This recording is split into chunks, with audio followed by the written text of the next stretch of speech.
dina am dégâts am ñi ko defoon na xeex nañ ko sax ñu ngi commencé di tewu mais yëf yi mën na dellusiwaat encore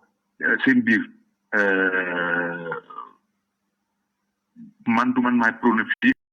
bali dëkk ay année blanche mais am na foofu bu ñu fa tolloo solution nationale la nekk ñëpp la war a imposer wu loolu moom dama si profité waale di wax ne fi ñu toll fii nii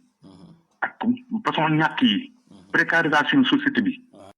peuple sénégalais bi ak problème yi nekk dëgg nii salariés yi yenn catégorie salariés yi salariés de manière globale war nañoo contribuer ci dara mais 1973 amoon na loi bu ñu fi wote woon mais nit ñi dañ fekkoon seen ay journée salaire pour milieu rural bi waa suñu mbokk kaw yi mën a am lu ñu dunde c'est loolu defoon nañ ko fi mais man defe naa ne si yooyu lañu war a jëm man yaa ngi seet amoo dara loo def kenn koo dajal ko mën a lebi dafa metti loolu moo tax man defe naa ne nañ bokk effort national vraiment solidarité ñu gën ko taxaw def ko jàpp mbirim yi ay yi nga xam ne nit dafa war a fay fii ñi war fay fii nag nañ ko xoolaat ku ne dama la woon ay nit man ñu maa fay ñu ne ko addi reçu yi nga ko daan def nga xool déclaration impôt ndax daan na ñaata la recevoir léegi bu fekkee mën nañ ko jàppale si loolu ñu jàppale ko si waaye fi mu nekk fii ak mbas maa ngi fi te xamuñu kañ lay jeex man defe naa ne c'est un peu prématuré ñu naan lii wala lee parce que lépp fi def ñu bett xam nga am na benn homme politique bu mag bu nekkoon France ñu koy wax Monterland Henri Monterland mais dafa ne quand on dit c'est de Abdoulaye Wade maître Abdoulaye Wade waaw dañoo gis ni temps c'était la période de Hadjibou Soumaré waaw temps Hadjibou Soumaré non temps Abdoulaye Wade déedéet ban koy bëgg a wax waaw dama ne jamono Abdoulaye Wade bi waaw dañoo gis ni fekkee Hadjibou Soumaré il était le premier ministre c'est mon avant-dernier premier ministre waaw maa ngi ñëw waaw parce que dañoo gis ni temps dañu newoon nekk dans le privé pour ñu recenser les professeurs comme ça ñi def benn cotisation waaw ñu mën a bénéficier wu IPRES waaw ça c'est toute la question de la recette waaw voilà ak en même temps ñu mën a am ay prêts bancaires comme ça xam nga ñu tabax seen vie future mais dañu gis ni loolu après par la suite ça n'a pas continué de peur que ñi nekk dans les publics ils seront appelés à disparaître parfois donc ma yaakaar ni situation boobu war na mën a continuer si jamono Macky Sall d'autant plus que il avait promis aux professeurs que lu bëri li Abdoulaye Wade arrêté woon moom dina ko continuer est-ce que loolu période dama lay kii rek am nañu texte yoo xam ne ñooy régir enseignement bi gis nga dem ci école surtout privée yaa ngi koy jàngale waaw bu fekkee ne doxoo si yoon c'est des risques pour yow waaw fekkee na nga ko bëgg def affaire clando ay risques rek nga siy courir mais bu école ba tu seras bien rémunéré et bien protégé mbirum retraite nag Macky Sall def na si jéego yu am maanaam parce que jël na ko niveau boo xam ne yóbbu ko foo xam ne mënuñu ku nekk ak sa jëf rek ku nekk sa jëf ñun bu ñu commencé am sa vraiment ay augmentation substantielle paawaat la woon loolu koo xool wax mu ne la kooku amul morom li pour ñu yóbbu waaye suñu retraite bi li ñu négocié fan yi année yëpp mi ngi commencé jur dara waaw parce que dafa am ay situation yu xawoon daw yaram ay ñoo xam ne reconnu partout mais seen retraite niveau boo xam ne ku si ngeen yaay sa benn étudiante wala étudiant moo lay gis ne la papa kaay toog wala am na su téye sa bagage bindoo wala dugg fekk taxi clando bëgguma tudd kenn mais da ngay kaa activité ñu won la ci ne la xoolal kii mooy diwoon ne nga ne kan le grand professeur ñu daal muy dox wala ñu jiitante yenn oto yi di buuxante après suñu yaram daw waaye fi mu nekk nii amatuñ dara lu ñu wax ci mbirum retraite yi Macky réglé na ko bu baax a baax léegi dañuy dégg ñu naan bay nañ fii lii bay nañ fay lee damay jël benn bi rek ceeb bi waaw est-ce que waaw li ñu xayma mais moom la ñu jël ci ceeb ak yooyu waaw ceeb ñu ngi produire 807 000 tonnes moom mooy dernier statistique pour campagne 2018-2019 waaw 044 tonnes boo ko divisé boo ko yóbboo si en réalité 119 kilos boo ko divisé sax dina aw mu manqué waaye yeneen céréales yi maanaam basi ak suuna ak mboq mi ak soño bi ñoom ñoo ñëw doole renforcer yëf yi ba nga xam ne normalement amuñu problème si lekk amuñu ko li ñuy produire si céréales boo ko xoolee yëpp ak yooyu amuñu problème mooy ceeb bi ñuy importer ça nous coûte trop cher waaw ça nous coûte très cher en devise kon boo xoolee est-ce que Abdoulaye Wade amul dëgg si par rapport ak plan Guana bi parce que plan Guana bi ñun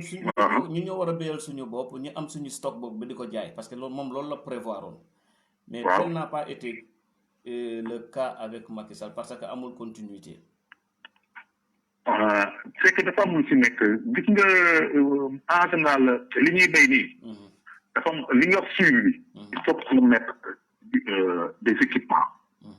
am na ndox boo ko béyee da ngay gaawantu sàmm ko waaye dañu war a déggoo waa Potou am na lu ñuy béy yenn xëy si biir sax nga dem booru mbalam som ñu ngay béy ba béy noor dafa développé ba nga xam ne léeg-léeg li nga def nag bii marché yaa ko moom mais boo ñëwee ñu ne la ñii de fii lañ jógee même pas 5 kilomètres foofu def nañ ko forage ñu ngay béy yooyu yëpp dafa bari ba nga ñi investiroon pour ñoom lañuy fexe ba jotaat seen xaalis bi mu gën a gaawee léegi nag ñu bool léeg-léeg du ñu gaaw a tëj importation yi arrêté ko ba nga xam ne marché day nuru lu inondé wu yëpp day andi yàq te am na si produit yoo xam ne day andi yàq te da mën na dé bari ci investissement yi léegi il faut que acteurs yi par filière xam naa ne ils sont organisés ñuy waxtaan si gox yi mel noonu amoon na fi sax benn programme xaw ma mano bi la xaw ma ñu daan tëj ndax wax nañ ñii dese nañu seen soxla des na une semaine wala am na 500 tonnes ñu nekk côté fii nañ ko pour ñu mën a coordonner il faut réorganiser les marchés kooku sax ARM l'agence de régulation des marchés moom loolu mooy liggéeyam mais nañ koy rendre public depuis que indéter yoonu ñaari bi rek mbir jàmm jandeer nootu guy jamaa jëm mbooro mais lu may dañoo bari ñëpp dañuy béy la ñu bëgg jaay loolu dafa indi kii maanaam comme lu mel ni Sénégal il faut ñu am benn organisation c'est vrai marché d'intervention bi ñuy wax fële jam ñaajo vivement mu gaaw pare parce que na rek lu bëri léegi nag problème conservation bi yooyu loolu nag waa ITA ak suñu ingénieurs yi nekk jógee polytechnique ak ESP ñooñu nañ ci góorgóorlu parce que am na ci vraiment façon conditionnement yoo xam ne il faut ñu fekkaat ko ba nga xam ne nit ki vraiment la muy béy la mu siy ñàkk wala ñu kii du bëri et bu koy téye tamit di xaar marché bi neex tamit du si pay lu bëri wala yaakaaram du gaaw a tas yenn mbir yi. c'est vrai vous avez parfaitement raison. sa réponse yi moom leer na macha allah. waaw kontaan naa ci trop mais dama ne kii solution parce que dañoo gis ne la distribution du riz mu doon benn affaire bi nga xamante ne dafa xaw a doy waar quoi par rapport ak liste bu état yor soit disant que dañ koy jox les nécessités te nécessité yooyu la plupart du temps boobu est-ce que boo xoolee distribution du mais noonu waaw dégagé nañu ay critères yu bari mais ba dama tey jii rek maa ngi lire sama gox bee Mbour ñu ne préfet de Porné nañuy xool kër yi nga xam ne am na koo xam ne dara am salaire bu ñu ko si boole dans un premier temps xëy na ce sera gradué sànq maa ngi jaar beneen quartier fële booru HLM. ñoom tamit ñu ngi am na ñu ne aussi nañu seet ñi nga xam ne mën ñu ndékki añ reer. mais loolu bu ñu ko jàppee xanaa kon 3-4 Dakar lépp la ñuy bind. ndékki añ reer ku ko fi am. ñenn ñoo koy def. waaw yooyu yëpp ñu ngi fi moo tax ñi il faut ñu boole seeg laa bi ak. waaw xaw a mànd seen affaire yi xoolaat yi fii ba nga xam ne daal du am ñuy ji ñenn ñi dafa dañuy nëbb yenn affaire yi wala daal dafa am ñoo xam ne dañu am tànk ñëpp dañ si biir def naa ne yooyu yëpp mën nañ ko weesu lii nga xam ne ndimbal li nga xam ne nguur gee ko jël def ko lu si bari effort national la parce que impôt nit ñi la prélèvement la fii ñeneen ñi ñu am ñu baax ñi ñoo ko ñëw bëgg ko baaxee askan wi ñu def mu rafet ndax ñëpp yi xamuñu kii wax ka ñëri te xam nga ne koor gi dese xam nga wax dëgg mën nañoo jéggal si ne noonu waaw nañ si honnête rek waaw noonu ñu waxee ne kër goo xam ne bu am na ku salarié mais bu fekkee ni moom rek moo nekk foofu alors que ñett ci lañ fay tegu si kër gi mais noonu loolu tamit day andi yeneen problème comme ni ma la ko waxee nii rek da ngay xool Sénégalais bu nekk 119,3 kilos lay lekk si at bi benn weer boobu maanaam lañ ko def 120 mooy lan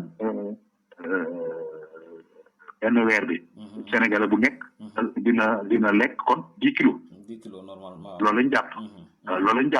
waaw et puis ñu subventionné daal bu fekkee am na lu ñu subventionné ñu xool ni ñu koy subventionné ba nga xam ne ñeneen ñi dinañ mën a ñëw jënd sax ay jàppale ñeneen ñi. benn mbir la dafa am gis nga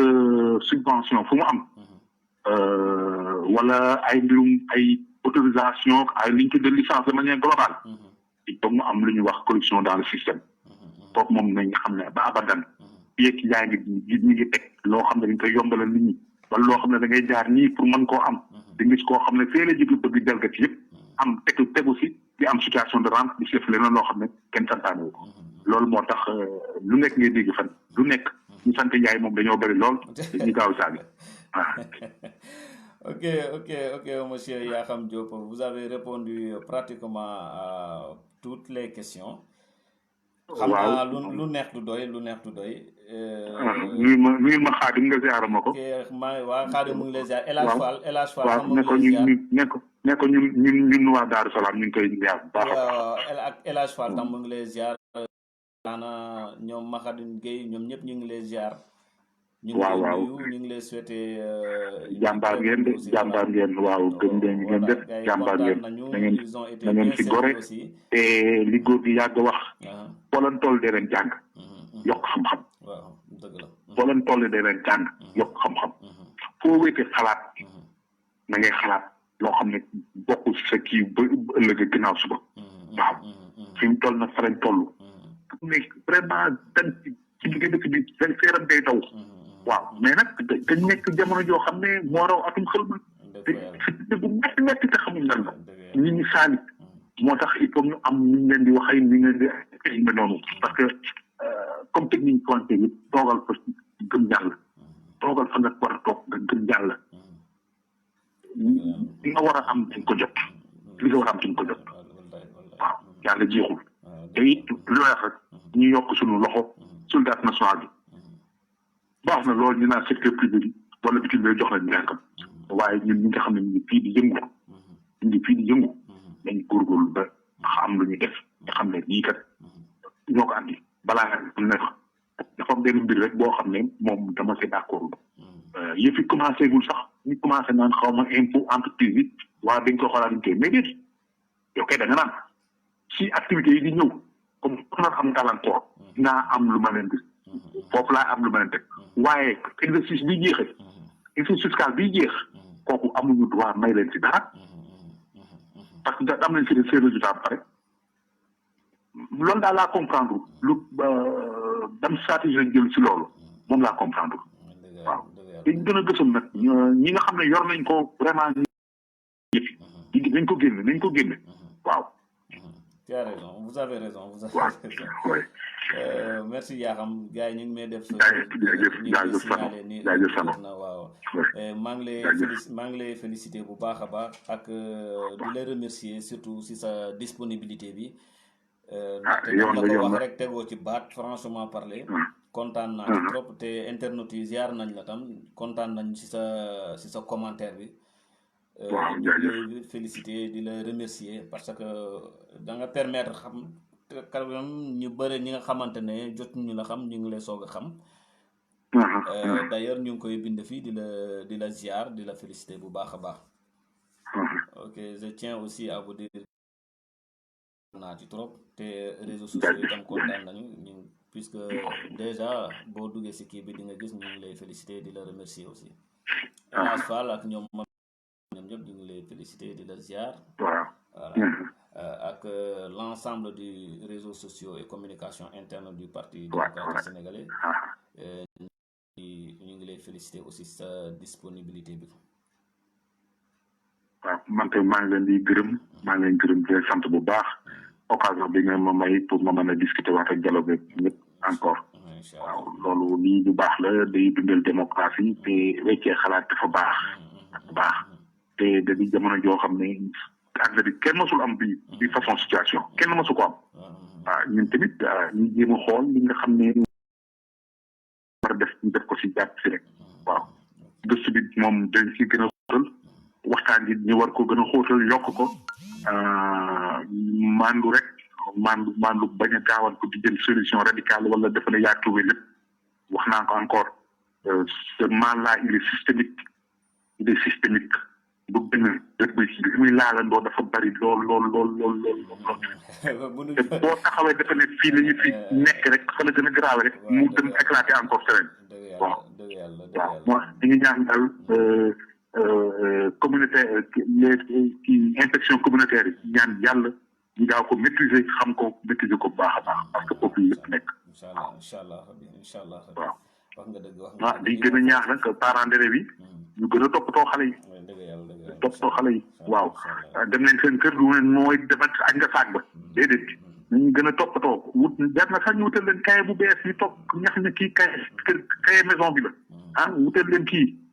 xale yi du question da nga leen di conjuguer loo wala dafa leen calcul mental rek ñu récité après jeex na déedéet am na pexe yu bëri am na façon po yoo xam ne mën nga leen jàngal dara ci dara waaw c'est vrai que comme confinement bi moom dafay tax ba doo mën a dajale lu bëri waaye ñu xool leen di kii rek waaw wax dëgg ñu xam ne nag Sénégal nañu télévision ñu bëri amuñu ko internet ñu bëri amuñu ko ñu bëri amuñu ko li si tane mooy rajo yi kon boog même ñi nekk si rajo yi émission yi nañ ko xoolaat émission yi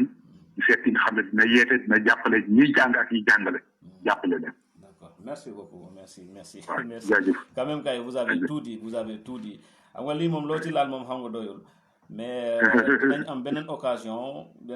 incha allah invité la pour nga gën a élargir mbir mi gën a expliquer ñu ne si d'autres thèmes aussi incha allah. waaw jaajëf waaw. merci maa ngi nuyu ñëpp. merci du ma fàtte sama tata bi Tafsir Coy. Tafsir Coy dina ko dëgg incha allah waaw jaajëf. merci Yakham merci beaucoup merci. sama mbokk internet yi dégg ngeen ko Yakham s'agissait de Yakham Diop ñu ngi koy ziar de passage si disponibilité am aussi donc en deuxième dañuy surtout suñu deuxième invité il s'agit de Aliou Djiba donc sans plus tarder maa ngi passé di ko jéem a joindre.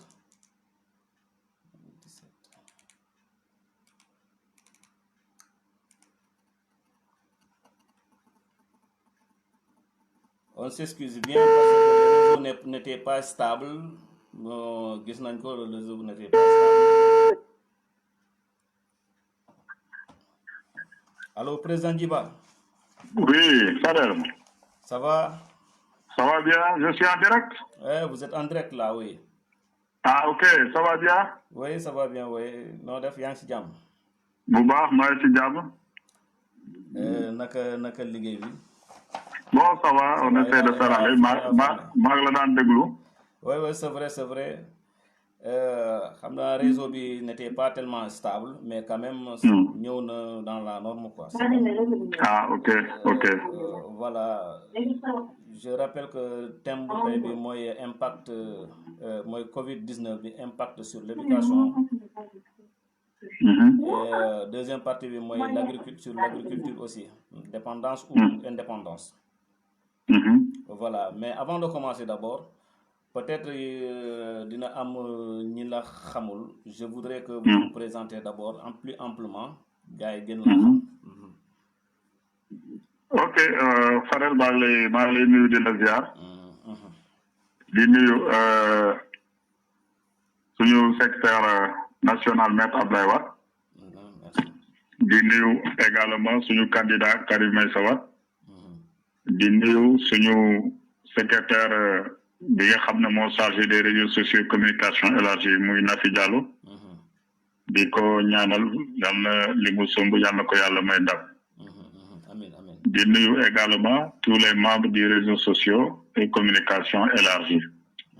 Man nag du ma yàgg ci présentation yi parce que sinon débat bi duñ ci mën a dugg te heure bi léegi mu jeex. Donc maa ngi tudd Aliou Djiba nekk membre du Parti démocratique sénégalais loolu rek doy na ci présentation.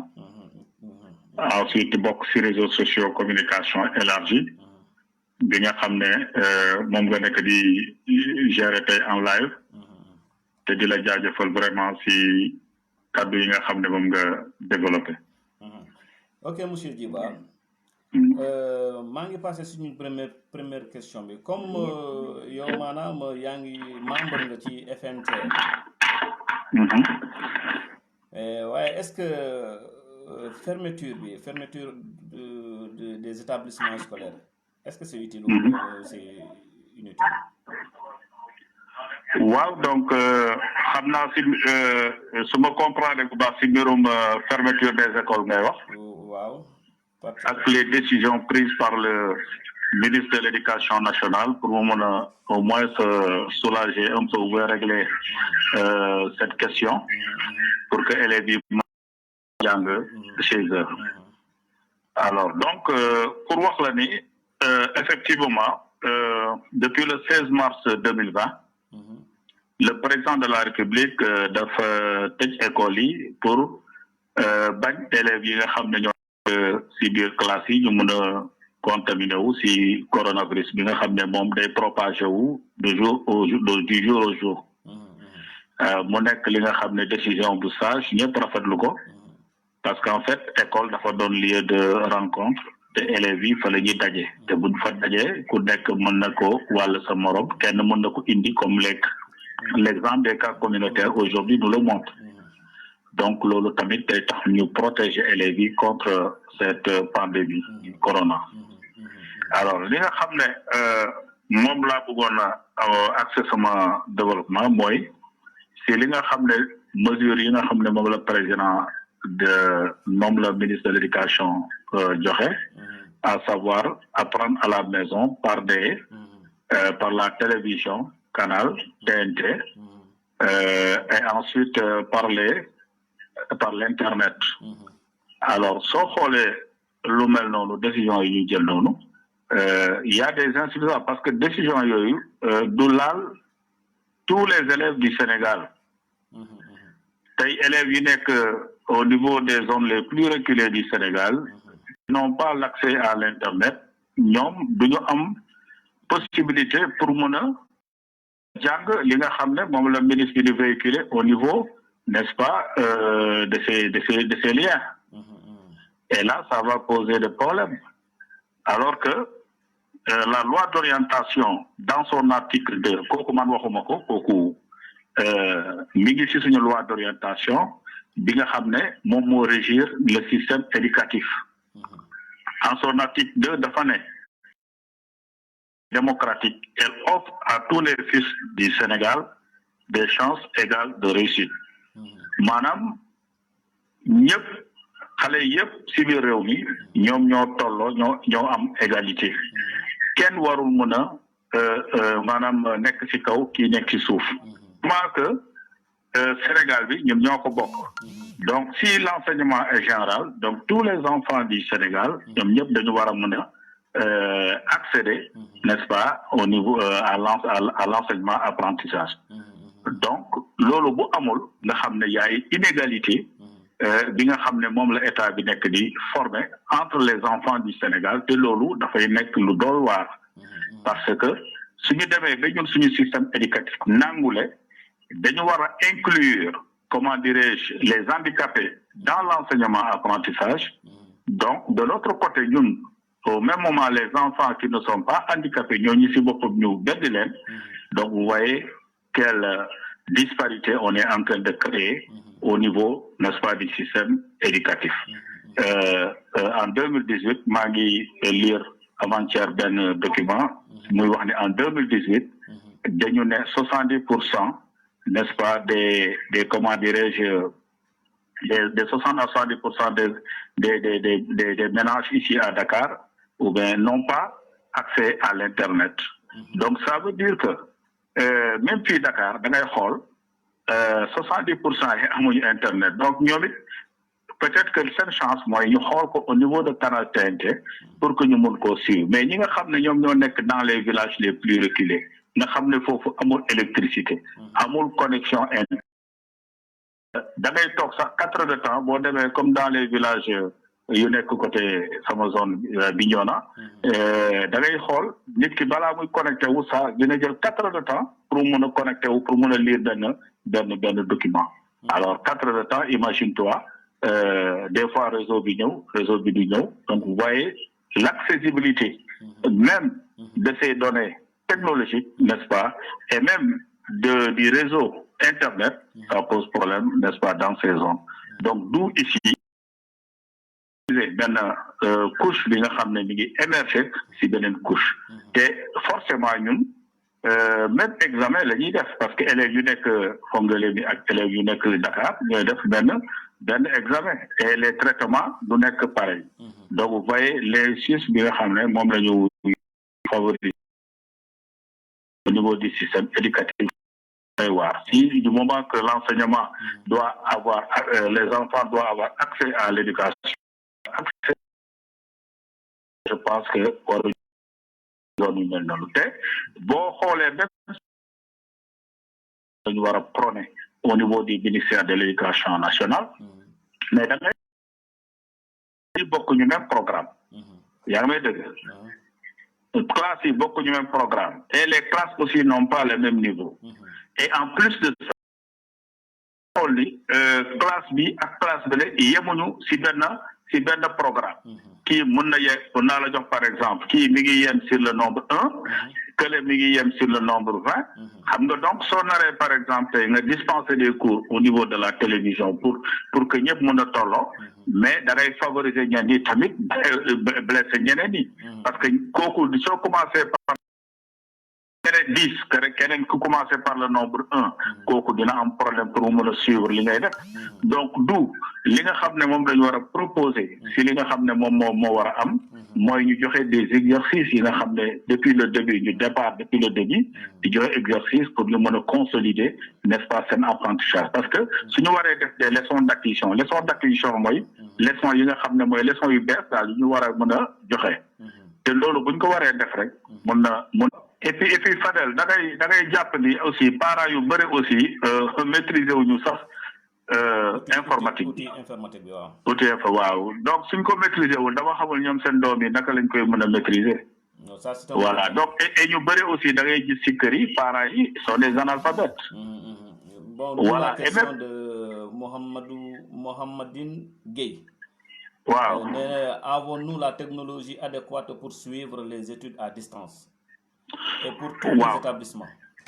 Waaw xam nga nous allons tendre vers ça. Vers le numérique parce que boo xoolee bu baax avec les universités virtuelles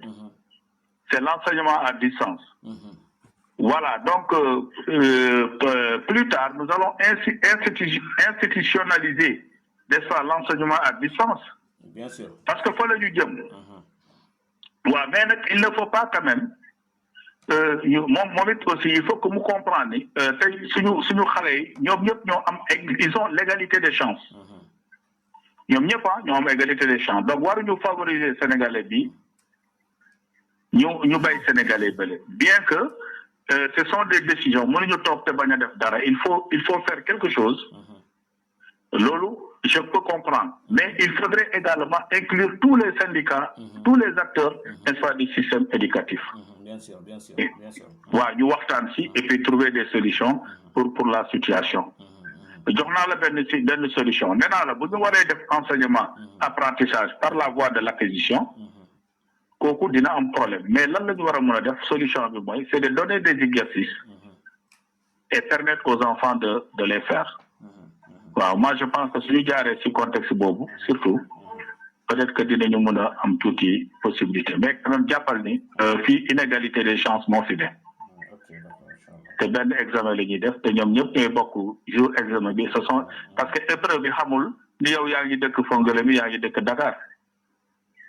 mais léegi ñu dëkk Fongolimbi fële ñu dëkk au bas fond du Sénégal léegi ñoom nu ñuy mën a nekk au même zone comme ñi nga xamante ne. nu ñuy mën a nekk au top comme par rapport aux gens qui sont dans la ville. waaw loolu du ñu am xam nga loolu dina doon problème.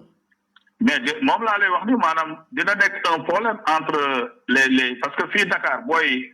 sax fii Dakar bul foog de parce que y a de ces milieux yi nga xam ne fii booy seen bopp ñoom amuñu pour xool sax liñ leen di jox sax parce que s'ils sont pas intéressés parce que soo xoolee bu baax ce sont les niveaux de ñiy def examen seulement je pense ñoom la ñu war a jàngal au niveau ci affaire kii quoi mooy ñi nga xam ne ñuy def su doon si suñ cycle élémentaire ak moyen secondaire mooy ñuy def entrée en sixième ñuy def BFM ak ñuy def bac la waaw les autres ñi nga xam ne les autres classes loolu bon voilà ils sont laissés à eux-mêmes aussi Ouais, vous avez raison. Donc voilà donc ce qui il y a Elhadj Cheikh Fall waaw demande la solution que l'État doit mettre en place pour les gens du village qui n'ont ni télé ni internet ban solution la État war a jël pour ñooñu ñi nga xamante ne amuñu télé amuñu internet te ñu war a passer examen léegi loolu ban solution la État war a jël. waaw loolu c'est une bonne question moom laa la wax sànq ma ne la il y a des solutions à tout problème.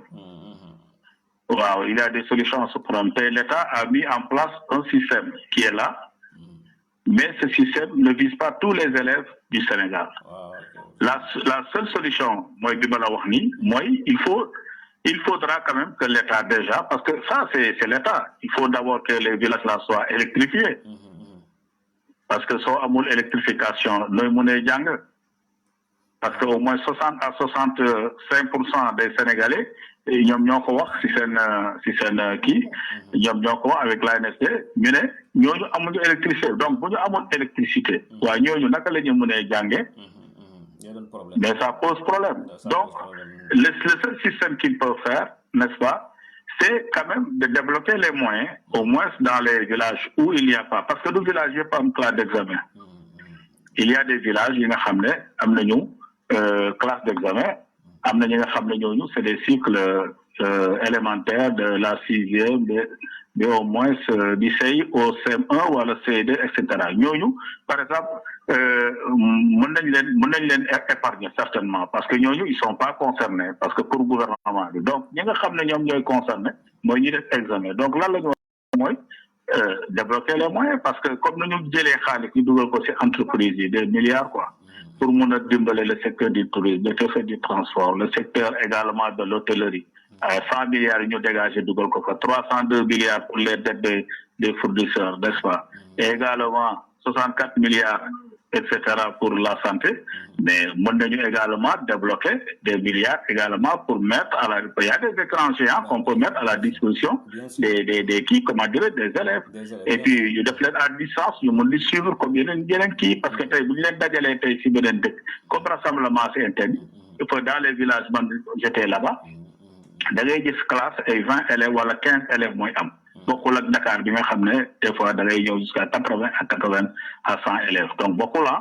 et donc foofu mën nañ leen comment dirais-je écarter defal leen ay moyens débloquer ay moyens teg leen ko jox leen ko ñu mun leen jàngale pour ces écoles pour ces écoles, c'est possible. Bien sûr. C'est possible parce que les milliards qu'ils ont débloqués pour nous faire le numérique, pour nous toucher. Parce que TNT aussi, c'est une chaîne de télévision, bien sûr, les outils aussi.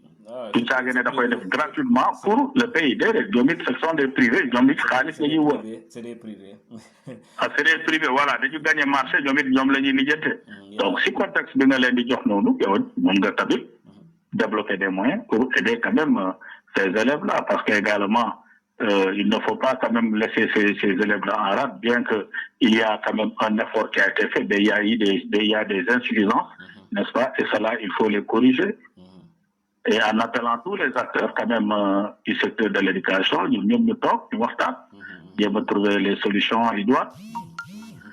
Ok, il y a l'ensemble qui te rejoint aussi. Bravo, monsieur Djiba. Jusqu'ici, la solution au niveau de l'école n'est pas trouvée. Il dit bravo, monsieur Djiba. Jusqu'ici, la solution au niveau de l'école n'est pas trouvée.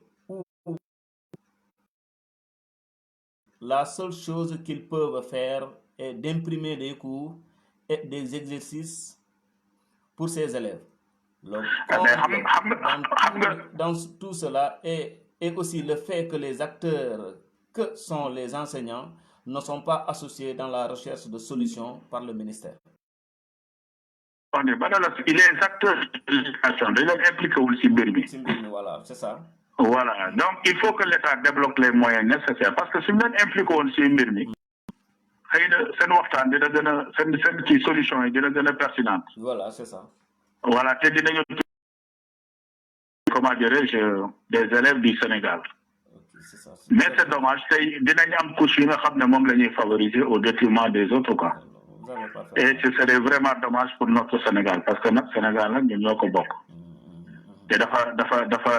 metti quand même si xol nga gis ben xalé bi nga xamné ci réew mi la bok té mom am accès ci li nga xamné mom la ko réew mi wara mëna jox. OK, monsieur Djiba, dañuy gis ni fa laal secteur yu bari, surtout secteur bi gëna sensible sa la laal moy secteur éducation. Mais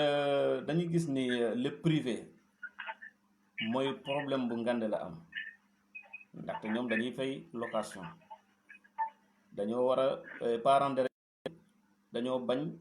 fay école bi ndaxte ñoom seen doom jànguñu donc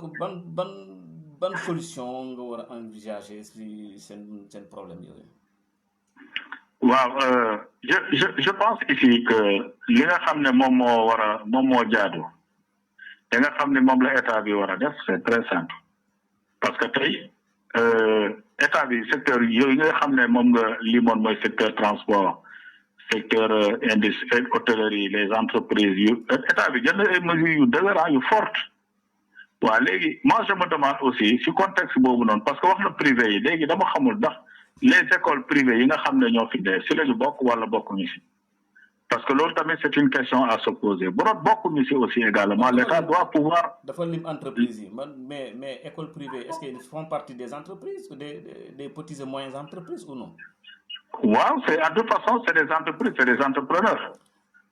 waa du système éducatif ñoom ñoo jël seen xaalis ñu taxaw tabax wala ñu uti benn école privée maanaam en forme de GIE wala yu demee noonu. Voilà, donc l'État, ce qu'il doit faire, en compte, parce que si les enseignants du privé, ils ne sont pas payés, mais il y a un problème. Déjà, il y a un salaire enseignement privé,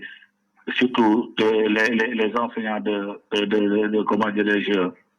du privé, de l'élémentaire comme du moyen secondaire, par qui court, par mois, donc amna ñi nga xamné aussi si vacances yi sax 3 mois de vacances dañuy tok ci yenn privé amuñu salaire voilà ñooñu par exemple bu ñu accumuler li nga xamné moy actuellement mois d'avril du mois de mars du mois d'avril mai ils defuñu cours parce que parents yi fayuñu ñooñu comment ils vont s'en sortir c'est sûr que peut-être que bu ñu leen joxé moitié bi dañ ko jël mais également les bailleurs surtout dans les maisons de xaar parce que non seulement seen salaire demeewul noonu nga dara jënd loolu jënd sa dund jënd sa non loolu ça va poser je pense que l'État également, comme les Marocains, devrait au moins réunir tous les acteurs du secteur, discuter avec eux, essayer quand même d'appuyer ces enfants du pays. Parce qu'en fait, quoi que l'on dise, le secteur privé également crée de l'emploi. Donc, si on crée de l'emploi, comme il y a pas parce que le nombre de chômage est dans le diminuer. Donc, comme ce sont des enfants du Sénégal, ñoom teguñu maladie bi fii si réew mi n'est-ce pas c'est comme les enfants yi ba jógee wax même du ñoom ñoo indi feebar bi dafay ñëw état bi jël décision mu ne day fermer école yi kon état bi moo jël décision pour fermer école yi kon le même état waroon na mën a réunir toutes les conditions ñu mën a am le même accès n'est-ce pas pour ñu mën a jàng waaw parce que l'enfant il n'est pas responsable n'est-ce pas voilà, donc il y a des situations qui obligent à ce que l'État lui-même prend quand même des mesures, n'est-ce pas, dans les différents cas. Donc il y a des insuffisances, certes, mais il faut quand même corriger le plus rapidement possible pour permettre à tous ces enfants d'être au pouvoir faire, n'est-ce pas, l'examen dans les mêmes conditions que les autres enfants du Sénégal. Donc je pense que l'autre c'est très important. Et le privé, l'État, il doit y mettre quand même des moyens nécessaires, n'est-ce pas, pour que les problèmes soient réglés. Donc, de manière générale, les moyens devront être suivis, n'est-ce pas, surtout dans le système éducatif. Il n'y a pas l'école. Surtout privé, le problème c'est un peu délicat parce que privé, ils ne peuvent même pas bénéficier de l'IPRES. Est-ce que nous mun nañu def tam mun nañu dem lebi ci banque bi parce que dara garanti wu leen ba léegi. waaw moom laa ma ne privé bi moom c'est un peu difficile hein, dans le privé. Voilà. Parce que man avant d'être dans le public j'étais dans le privé donc je connais la situation du privé. waaw tout est difficile même ni leen di verser ça des fois ça pose problème. waaw. li ñuy jox salaire néew na li ñu leen di verser fële nu mu tudd pour seen retraite néew na et puis quoi situation bu doy waar daal l'État doit pouvoir quand même xam nga fi bu njëkk ba dafay am ay subventions si les écoles privées remplissent un certain nombre de conditions waaw État bi da leen di jox ay subventions quoi pour jàppale leen chaque année pour ñu mën a dérouler de bonnes conditions bon mais dañ na am de man de gën naa dëgg ni école bi am na subvention mais bu njëkk ba daal peut-être que ñoo fa nekkul mais ba daan naa ko dëgg quand même waaw daan naa ko dëgg ça doit def c'est d'appuyer les secteurs tous les secteurs du sud parce que aujourd'hui sont en difficulté hein waaw parce que toutes les mesures que le président a prises là c'est pour aider quand même la population à sortir de cette crise voilà donc loolu moo tax vivre yi ngay wax ni sax ñi jàppale population yi ci vivre yooyu loolu c'est tout à fait normal parce que dëkk bu nekkee ci situation bu mel ni état bi lu muy def dafa am ay doom il faut que mu ñëw jàppale leen. Par force donc franchement il y a Papisco Pierre Niafuna. Papisco Pierre Niafuna. waaw. mu ne est-ce qu'il faut pas que le Sénégal pour ne pas dire l'Afrique revoie ses priorités en matière politique. Je pense qu'il y a trop de copies-collées de l'Occident alors que nous n'avons presque rien en commun. Waaw, mais c'est ce qui est regrettable quoi. C'est ce qui est regrettable. C'est-à-dire que comme ñun par exemple dans le Parti démocratique sénégalais yàgg nañ ko xeex parce que tey par exemple les priorités du président Macky Sall à l'époque bu muy def terre bi ñu ne ko non lii du priorité lii nga war a def xam nga mais dëggul li ñuy BRT bi yaay gis ñu tegaat ko encore ñu ne moom la ñuy def c'est parce que nos gouvernants du ñu xool lan la askan bi soxla mais dañuy xool lan la bailleur bi soxla bailleur bi moo koy ne lii laa bëgg nga def lii xam nga loolu tamit boo ko naree continuer di def yow bu yàggee yow li nga bëgg a def sa doo ko mën a ti def waaw da ngay topp rek waaw ma ne comme derrière une main tendue il y a toujours une soumission nga topp ñooñu te loolu vraiment du lu jaadu donc il faut que les politiques publiques mu orienté wu si li nga xam ne moom la askan bi soxla réellement lu mel ni santé parce que tey on a un problème d'hôpital les hôpitaux n'est-ce pas doy na waar donc il faut que l'État également tabax ay hôpitaux yu hôpital yu bëri si Sénégal bi pour que doomu réew bi bu ñu feebaree mën a dem faju Abdoulaye Wade bu mu ñëwee da ngay xool même les lycées Diop wax na ko sànq nee na même les lycées daf leen yokk université tamit soo gisee mu toll ci nombre bi mais Abdoulaye Wade moo am ce génie là mu créé école fi nga xam ne pour que yow boo jàngee ci benn bërëb nga jàngee fa depuis élémentaire ba moyen ba seconde ba nga dem université donc ci région bi nga nekk donc Abdoulaye Wade loolu la daan teg pour jéem bañ ñi ñuy jógee seen i village di ñëw fii Dakar parce que képp ku jógee woon àll ba village ñu ñëw fii Dakar comme ñun ñii suñu génération lu gën a yàq suñu liggéey suñu jàng mooy loolu parce que des fois da ngay dem ba nekk ci situation yu difficile doo mën a ci continuer sa jàng parce que sa parents yi duñu am moyen yi nga xam ne dañ lay mën a fayal pour wala du transport wala sa dund wala yooyu loolu mooy tax jàng yu bëri mais Abdoulaye Wade en génie man ba ma nekkee élève au lycée dama daan ne mais lu tax ñun duñu créer université Abdoulaye bu mu ñëwee ba def loolu man vraiment je me suis dit que kii c'est un homme de vision parce que en fait li nga xam ne moo nekkoon suñu problème moom fajal nañu ko moo tax man depuis lors c'est la naaw Abdoulaye Wade ba tey parce que dama xam ne c'est un visionnaire il a essayé quand même tant mieux que mal à faire du Sénégal un pays où il fait bon vivre te loolu c'est à saluer vraiment. gars ñu ngi lay féliciter bu baax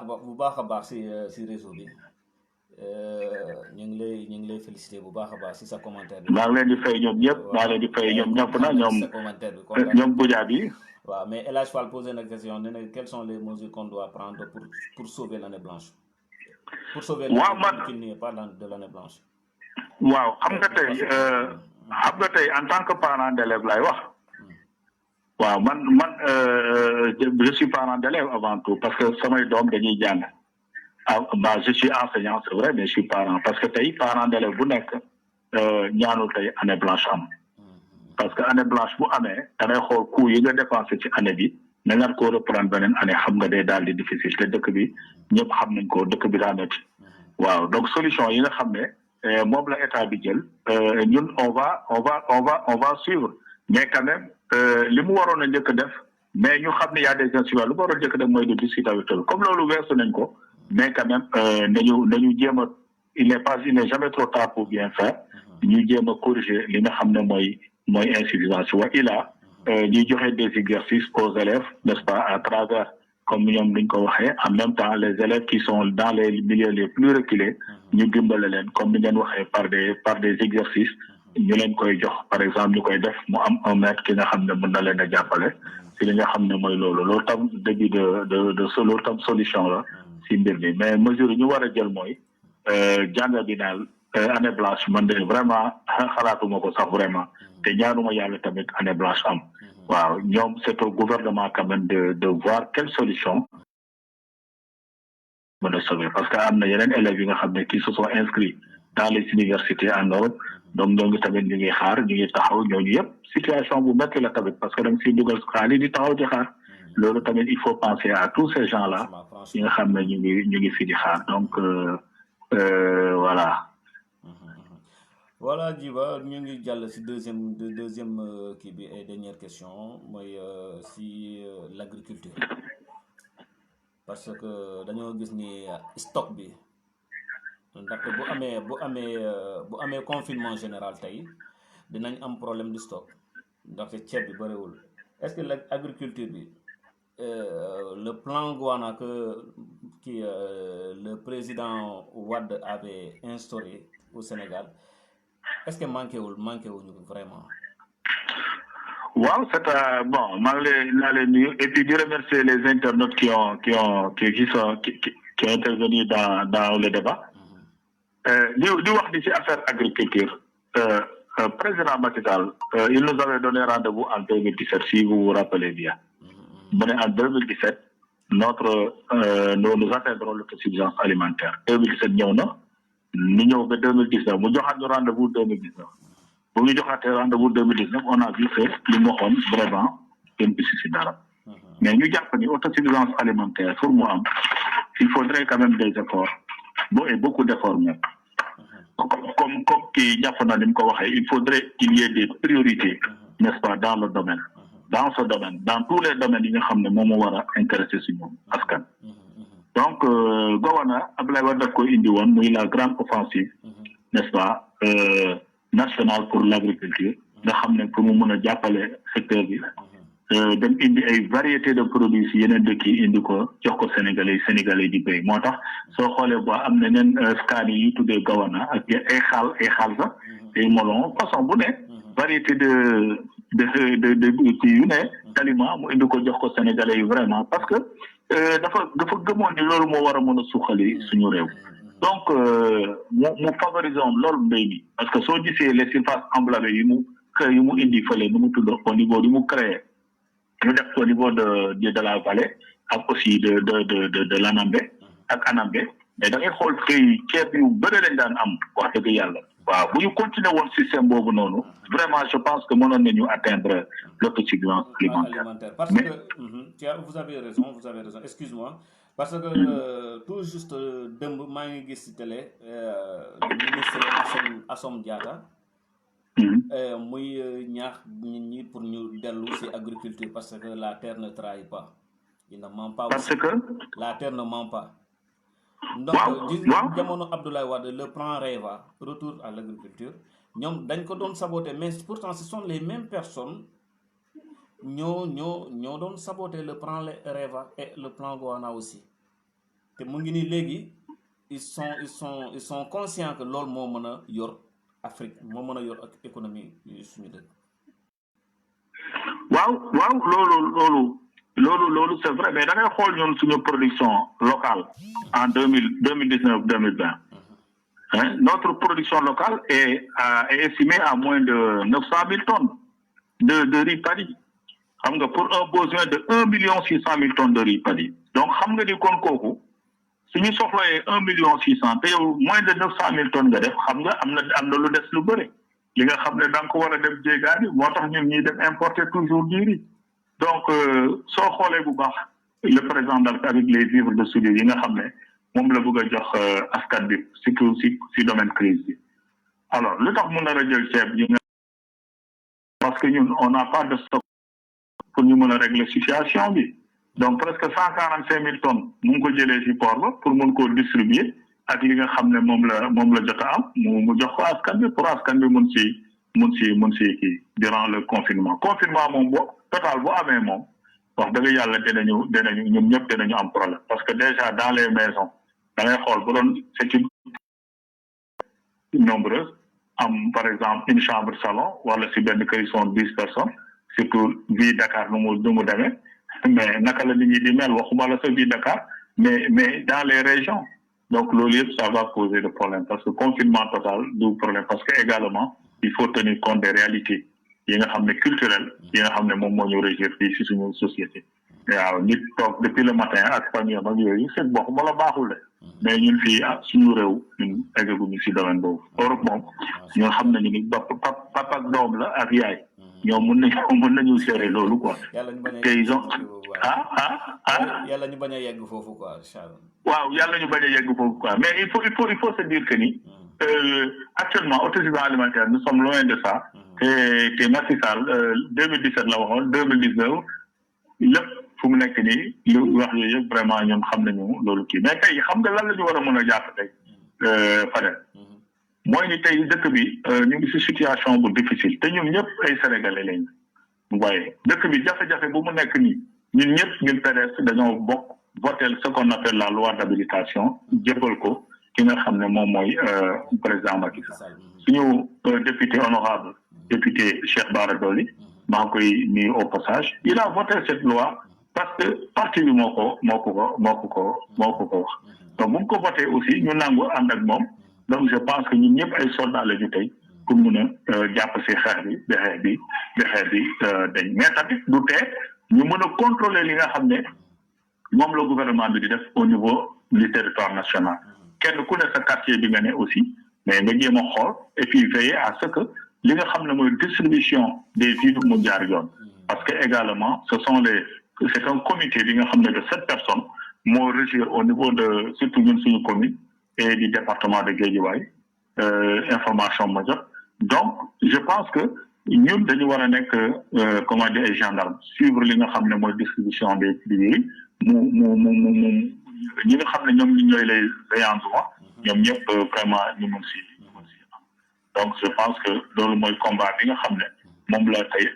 ñun waa PDS war a mën nous jouer un rôle, n'est-ce pas, de veille et qu'on soit vigilant dans tous les quartiers. Nous devons surveiller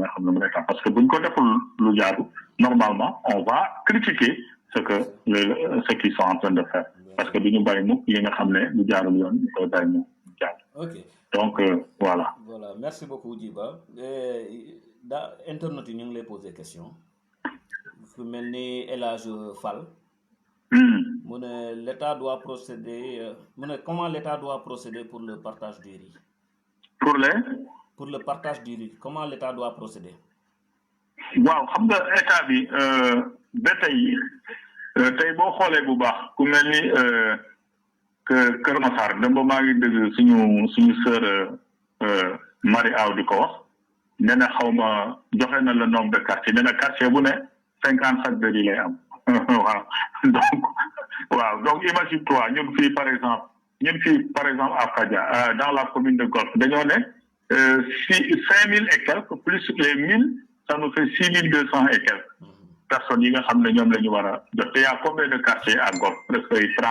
34 yooyu donc léegi boo ko diviser doo xam quartier ku nekk ñaata la war a mun a am parce que ñun déjà boo xoolee ci partage kii bi rek nu mu tudd ci partage waaw moom laay wax ci partage kii bi rek nu mu tudd fii maire bi li ñu jox temps yi daf ñu jox ñaari paquet saabu ak deux seaux eau de javel ak benn carton gel pour une population de presque 650 habitants xam nga yow kooku boo ko defee dëkk koñ boobu noonu da ngay fontoo nit ñi quand même donc yelloo parce que ku mel ni ñun yàlla mu ngi sutura au moins ñi am as tuut kon ñi nga xam ne ñoom ñoo ko war a yelloo nañ leen ko jox mooy ñi nga xam ne moom mooy les nécessiteux parce que man au départ j'avais prôné pour la généralisation mais soo xoolee bu baax sax li nga xam ne moom la état bi joxe je pense que ni ñuy procéder pour partager ko ci quartier yi dina nekk lu difficile te coow li dina ko bëri parce que les gens vont prendre des listes ñu recouper ko dans tous les quartiers ba pare après dans tout le quartier ñu ñëw taxaw nag ñu ne lii moo fi am ñii ñoo war am ñii ñoo kan mooy am ak ku dul am coow li foofu leen kur parce que déjà les gens ont commencé à faire le recensement dans mon quartier sax ñu ngi def recensement pour jël ñi nga xam ne ñoom la ñu war a jël donc xam nga loolu tamit su jaaree yoon rek je pense que du am benn problème mais su dëngee rek les gens vont crier. waaw souvent si c'est pas politisé mais si c'est politisé moom dina indi problème. waaw mais nous à notre niveau moi je pour le moment je pense pas parce que déjà maa ngi fi je suis le vice-président du comité du conseil de quartier donc bokk naa les gens ni ñu ko doxalee d'ailleurs maa ngi si biir donc ñu ngi koy xool nu mu gën a ñu ngi waxtaan di ko doxal nu mu gën a rafetee waaw mais pour le moment jotaguñu dara mais ñu ngi si à l'état primaire embryonnaire di jéem a xool naka la ñuy constituer un comité ñi war a recevoir mbir mi te aussi ak ñi nga xam ne yor nañu liste yi naka lañ koy doxalee ak yu demee noonu donc je pense que ku mel ni man xam nga ni man moom damay déconner rek waaw am na yenn moom bu jaaru joon moom man je crie quoi puisque l'heure va vite bon dañuy jékkali le nombre de questions comme ça dama ne puisque heure bi day dem léegi dañuy jéem a répondre les internautes qui ont posé des questions ici waaw Mahamadi Gueye nee na est-ce Mahamadali Gueye nee na est-ce qu'il n'est pas opportun pour l'État d'acheter les stocks vivrières qui pourraient soulager nos agriculteurs? waaw loolu ce sont des mesures que l'État peut faire. Souvent ceeb bu ñuy jënd c'est exporté est-ce que bu ñu jëndee suñu baykat ceeb bu ñu béy ñu jënd ko est-ce que loolu du soulager suñu baykat yi? waaw xam loolu c'est bonne mesure mën nañ ko def te je pense que l'État moom koy def waaw bon li nga xam ne moom laa gis te mu leer ma ni l'État boobu ceeb bi mu jënd mooy ceebu importé moom bëri na ci lool. waaw je sais que au Sénégal nous avons deux systèmes nous avons les comment dirais-je les décortiqueuses yi nga xam ne mooy paysan mooy yi nga xam ne moom la ñuy jël pour 70% de notre culture du riz fa lañ koy décortiquer maanaam dañ koy trier donc soo xoolee ba si ni ñu koy trier li si ëpp dañuy jàpp ni machine yi ñuy yoree ak ñu koy wolee du nekk du kii daal du neex a togg wala du neex am na ay santé yi nga xam ne dañ ko siy fekk te li nga xam ne bon les moyens la qualité de ce riz moom moo porté à question donc loolu moo tax souvent 30% de notre riz da ngay xool si c'est des rizières modernes lañ koy def parce que ñooñu am nañu ay trieuses yi nga xam ne moom lañ koy defee bu ko defee ceeb bi day daal di tane mais ñoom seen problème aussi amuñu stockage li nga xam ne moom lañ koy def mais nit ñi dañuy préférer brisure bi parce que machine yi nga xam ne ñoo nekk fële bitim da ngay xool le Sénégalais préfère le mooy brisure mooy parfumé yi moom la ñu gën a soxla soo xoolee bu baax moo tax yooyu moom luy taxaw en général voilà donc loolu moo tax il faudrait revoir également notre système de décortiquer noor yi ñu jëm ko gën a surtout si qualité bi pour que nit ñi gën ko mën a naaw mais quand même pour moi c'est un bon riz mais quand même il faut que ñu gën a redoubler d'efforts que l'État investit ci domaine boobu pour que loolu mën a nekk moo mën a compétir au niveau mondial avec riz yi nga xam ne moom la ñuy jëlee ay Inde ak ay Chine ak yu demee noonu voilà. Vous avez parfaitement raison léegi dañuy jàll si dernière question bi parce que bi avancé na trop comme quoi que yow tam mën nga dallu nga reposer bu baax a baax donc c'est le dernier intervenant c'est El Hadji Fall toujours mu ne car d'après les informations il compte se baser le plus sur les gens du fichier et qui l'on donne les bourses familiales c'est-à-dire maanaam gars yi si fichier boobu bu ñu bëgg a basé wu te fichier boobu la ñuy inscrire si bourse familiale maanaam lu ñuy inscrire si bourse familiale c'est les mêmes noms ñoo nekk si fichier boobu est-ce que bu ñu jaaree si fichier boobu du am ñiy ñàkk. waaw jërëjëf xam nga fichier boobu. war a ñàkk lan mooy solution par rapport à ça parce que du ñëpp a bénéficier wu bourse familiale. waaw mais dinaa la wax parce que état bi si loolu la basé pour mu mën a def li nga xam ne moom mooy kii bi mooy recensement yi. yaa ngi comprendre si bourse familiale bi la basé pour def loolu le coût est déjà passé xam nga loolu duñ si delluwaat. waaw duñ si delluwaat dina am na benn ñun par exemple fii 5000 et quelques ñoom la ñu enregistré mais y a 1000 et quelques yi nga xam ne ñu si tegu yi nga xam ne yooyu du ñu bokk si bourse familiale yi si yeneen camps yi la ñu bokk. comprendre nga mooy ñi nga xam ne ñoom la ñu choisir quoi. donc ça veut dire que le bourse familiale yi déjà passé na mais nag li nga xam ne moom lañ si topp moom lañ si yokk ñooñu la ñuy jéem a xool naka lañ leen di dugalee si biir ñu xool ñi nga xam ne ñoo ko yelloo ñu dugal leen si biir parce que normalement quartier bu nekk dina am benn quota te quota boobu rek la ñu mën a jël pour mën koo distribuer dans le quartier donc je pense que loolu rek la ñu mën a mais li passé ba pare xam nga boo fi naree ñëw encore di si wax état def na li muy def ba pare encore du si dellu gannaaw donc loolu c'est déjà politisé donc loolu. non moom laa lay wax ni xam nga loolu déjà ñun ñëpp campagne déguisée la. non ma ne ñun ñëpp xam nañ ni am na ñi nga xam ne sax ñu ngi bokk si bourse sociale yi te yellawuñu ko. parce que. am na ñi nga xam ne ñu ngi bokk foofu c'est des gens qui ne sont pas démunis c'est des gens yi nga xam ne yow xam nga nu mu demee affaire politique la quoi. waaw mais il faut que ces genres de choses il faut que ñu dénoncer leen parce que lii dafa mel ni. genre kii bi campagne déguisée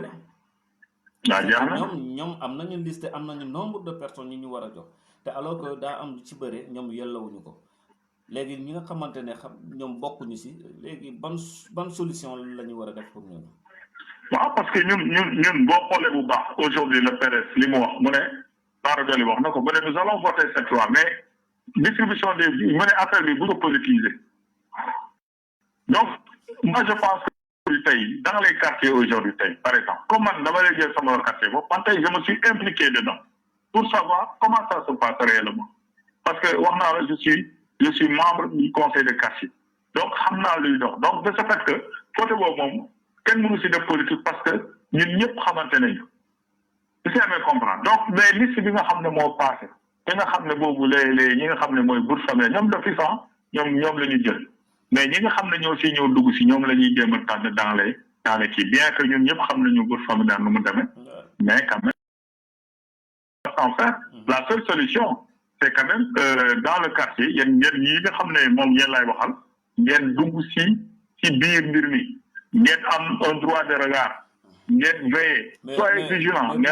mais président waaw est-ce que dans votre commune Golf Sud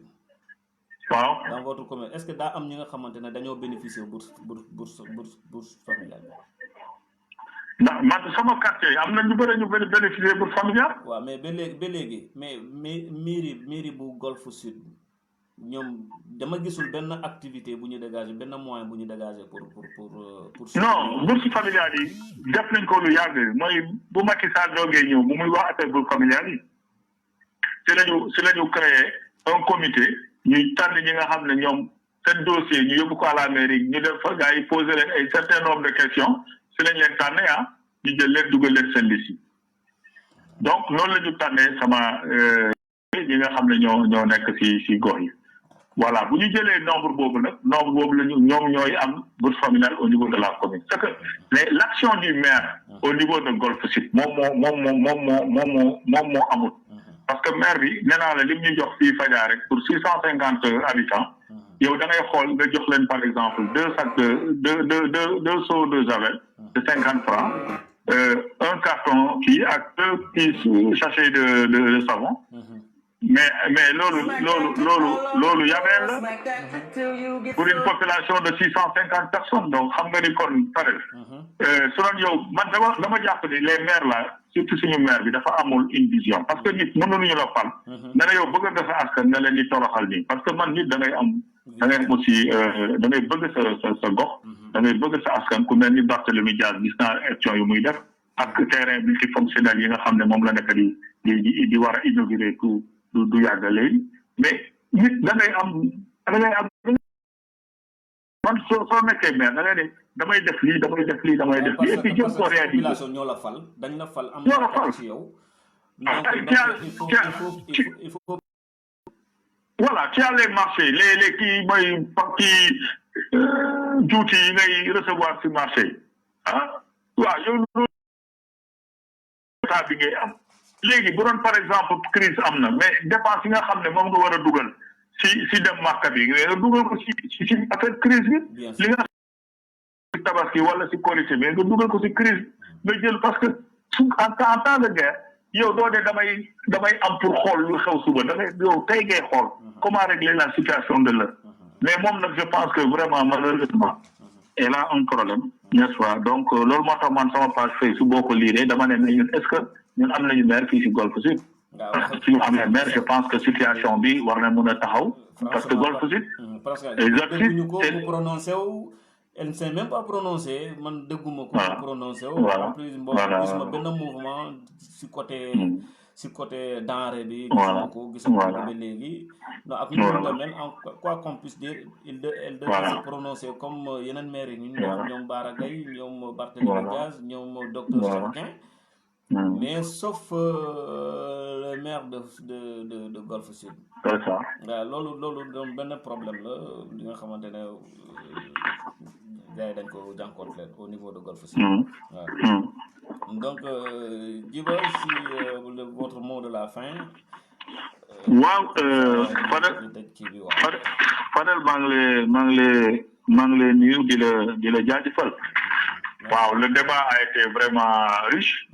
et puis on a donné le meilleur de nous-mêmes parce que suñu amoon lu ëpp li aussi danañ ko joxe ci débat bi parce que parti bi le parti démocratique sénégalais moo ñu ko jaral donc moo nekk suñu xol te Karim Meïssa Wade mooy suñu leader moo nekk suñu xol te ñun moom la ñu yéenee suba incha allah mu nekk suñu président de la république mu jiite ñu waaw incha allah rabi Sénégal mën a développer di remercier tous les internautes yi nga xam ne ñoom ñoo posé question si panel bi di nuyu ñoom Abdou Ndiaye nuyu ñoom Amity Diop nuyu ñoom Bari nuyu ñoom Fallou Gueye nuyu ñoom Ablaye Diawo. ñu ngi saluer sa pertinence bi gars yi ñu ngi saluer sa pertinence. di nuyu man it aussi maa ngi leen di nuyu parce que kontaan naa si yoon et puis de tout cœur. très content dañ la féliciter. Très très très très pertinent quoi. merci Voilà, beaucoup. gars Merci. yi ñëpp Sénégal dañoo bi, ni ils se sont kii quoi, ils sont Sénégal reconnaissants bi, quoi, voilà. Sénégal bi ñoo ko bokk ñun ñoo ko war a développer. du keneen les nouvelles pensées que nous avons yi ngeen am ak ñun lu ñu am loolu la ñu war a boole ñu mun a liggéey Sénégal. Parce que le Sénégal de demain c'est un autre Sénégal avec vous et nous. Et je pense que inchallah tout ira. Yal na yàlla dolli sutura ci barke Yonent bi. Amin, ouais, amin, amin, président Djiba. Merci beaucoup. Et salutations à toute la famille aussi. Madame, on s'excuse tenir la rigueur mini. Donc, mangi excusez madame, excusez toute la famille aussi. Hein? Parce que hamna ñep nelaw ñu ngi déglu émission bi. Donc, merci beaucoup à tout le monde et merci aussi si ça engagement parce que gis nañu ni nga engagé ci PDS bi quand même. Merci. Ici un peu partout au Sénégal parce que am nga base même en Casamance mais ñu ngi la ci féliciter aussi si liggéey bi ngay apporter si dans le Parti démocratique sénégalais. Merci beaucoup et je pense que suba inchallah. Merci beaucoup sama mbokk internet yi maa ngi leen di jaajëfal di leen féliciter aussi si seen stabilité ak seen fidélité si réseaux sociaux yi surtout émission bi maa ngi nuyu Maman Nafi Diallo parce que lii yëpp moom la formation bi moom la maa ngi koy souhaiter bonne chance ci lu mu nekk ni li muy wër ni yàlla na ko yàlla yombalal ko di féliciter tous les gens qui ont eu à aimer la page ñoom Mamito non su ma limee dinaa jóom ñoom El Hadj Mahadman Papisco maa ngi ñoom Bokar maa ngi leen di féliciter ñoom ñëpp mun ma lim y en a tellement de personnes qui ont aimé la page et qui sont restées jusqu'à cette heure-ci di déglu suñu invité yi maa ngi féliciter aussi l'engagement et la courtoisie de Yakham Diop di ko ñaanal aussi si lu mu nekk yàlla mu am ci avancement ak monsieur Aliou Djiba le fervent adepte du PDS maa ngi koy féliciter aussi si explication yi ñu jot a joxe fii parce que il nous a servi aujourd'hui. Ok, maa ngi nuyu ñëpp di leen féliciter c'est une réussite pour le réseaux sociaux et communication interne du parti. Donc merci beaucoup, à demain pour un autre live avec Bokar Niang à la même heure. Merci beaucoup, merci, à demain.